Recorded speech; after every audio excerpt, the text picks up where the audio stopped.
small wins. Celebrate your small wins every day, whether it's making a good decision, completing a task, or learning something new. These small victories add up.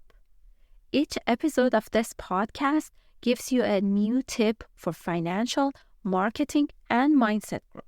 So that can be your daily win, or you might want to stack it with another win and just keep winning and celebrating your day. Remember, it's about these moments that we live every single day. Otherwise, what are we doing? Just running every day towards a goal that we're not going to even get to because we're going to change that destination, right? With the growth mindset, we always move our goals to a higher level, which is beautiful. But we have to remember to celebrate ourselves every single day. Yay!